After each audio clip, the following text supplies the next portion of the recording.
Today was day 4 of my 24 LPA journey. और आज पहली बार मुझे फील हुआ कि अभी भी डिफ़िकल्ट है। लास्ट 3 दिन में क्या चेंजेस हुए।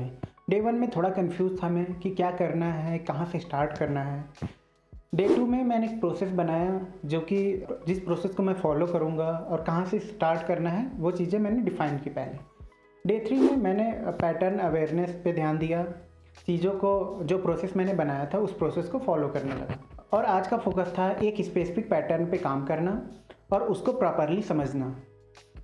तो आज का प्लान मैंने थोड़ा फोकस्ड रखा।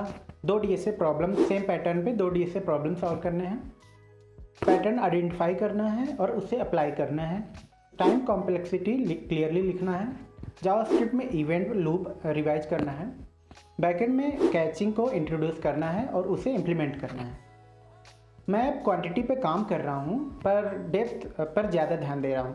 क्वांटिटी हम धीरे धीरे बढ़ाएंगे पर डेप्थ, जो भी चीज़ें हम सीखेंगे उसके डेप्थ पे हम ज़्यादा जाएंगे, इम्प्लीमेंट करने पे ज़्यादा हम ध्यान देंगे। तो आज मैंने स्लाइडिंग विंडो पैटर्न स्टार्ट किया और ऑनेस्टली पहला क्वेश्चन देख के ही थोड़ा सा कंफ्यूज हो गया, क्योंकि क्वेश्चन डायरेक्ट नहीं बोलता कि ये स्लाइडिंग विंडो और टेक्निक पे डिपेंड करता है। और यही एक रियल प्रॉब्लम है कि हम आइडेंटिफाई नहीं कर पाते कोई भी प्रॉब्लम कि किस टेक्निक या किस मेथड से इसको हम सॉल्व करें। तो मैंने क्या किया, प्रॉब्लम को सिंप्लीफाई करके पहले ब्रूट फोर्स सोचा और उसको लिखा, फिर देखा कि रिपीट क्या हो रहा है, फिर विंडो कॉन्सेप्ट अप्लाई करने को ट्राई किया, बट पहले अटेम्प्ट में गलत हो गया। और यहाँ मुझे एक इम्पॉर्टेंट चीज़ समझ में आई, पैटर्न रटना काम नहीं आएगा, पैटर्न को समझना और उसको इम्प्लीमेंट करना और प्रॉब्लम सॉल्व करने से पहले प्रॉब्लम को सोचना पड़ेगा कि किस पैटर्न पे डिपेंड करता है या किस पैटर्न से वो सॉल्व होगा। तो सेम प्रॉब्लम के लिए सेकंड अटेम्प्ट में मैंने थोड़ा स्लो अप्रोच लिया, स्टेप बाय स्टेप लिखा, विंडो का साइज समझा, कैसे मूव करना है वो लिखा और इस बार सोल्यूशन करेक्ट आया।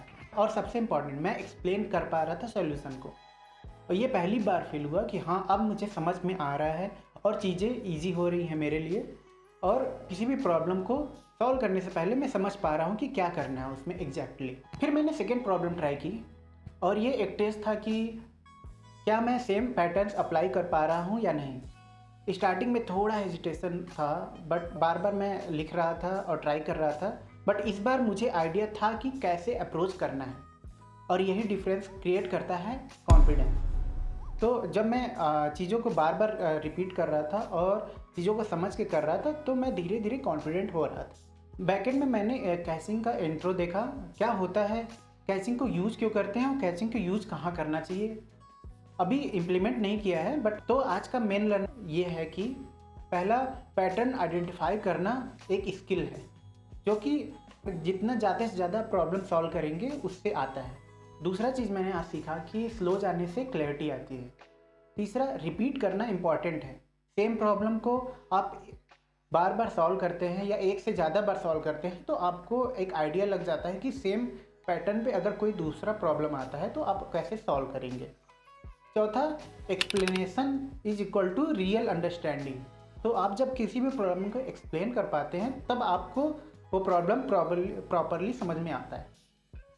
Coming to the JavaScript side, JavaScript में मैंने इवेंट लूप को दोबारा रिवाइज किया और इस बार मैंने ट्राई किया कि मैं उसको रियल एग्जांपल के साथ एक्सप्लेन करूं, जैसे set time out, call state, Q.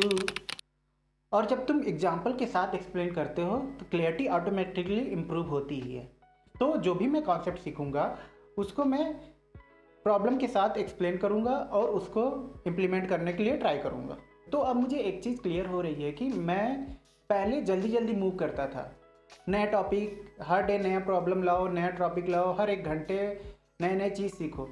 तो ऐसा नहीं कर रहा हूँ मैं अब, बट अब मैं रुक रुक के समझता हूँ, पहले हर एक प्रॉब्लम पे प्रॉपर टाइम देता हूँ।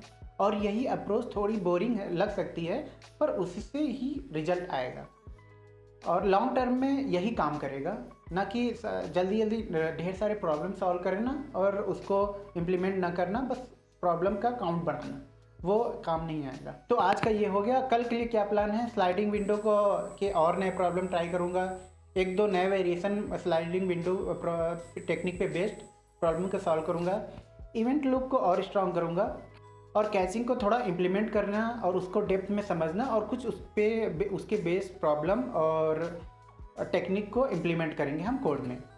अगर तुम भी इस जर्नी को फॉलो करना चाहते हो तो कमेंट में बताओ कि तुम किस स्टेज पे हो या तुम्हारा कौन सा डे चल रहा है अभी, और सब्सक्राइब कर लो डेली अपडेट के लिए। नेक्स्ट वीडियो में डे 5 का मैं अपडेट कर दूंगा कि क्या किया मैंने, क्या चीज़ें नई सीखी या किस स्टेज पे हूँ। और मेरे डिस्क्रिप्शन में आप मेरा स्किल रेटिंग भी देख सकते हो, जो कि डिफरेंट क्राइटेरिया में backend, editing, DSA, everything is there. तो आप उसमें आउट ऑफ 10 कितना मैं डे वाइज इम्प्रूव करता जा रहा हूँ वो आप देख सकते हो। तो सी यू नेक्स्ट वीडियो।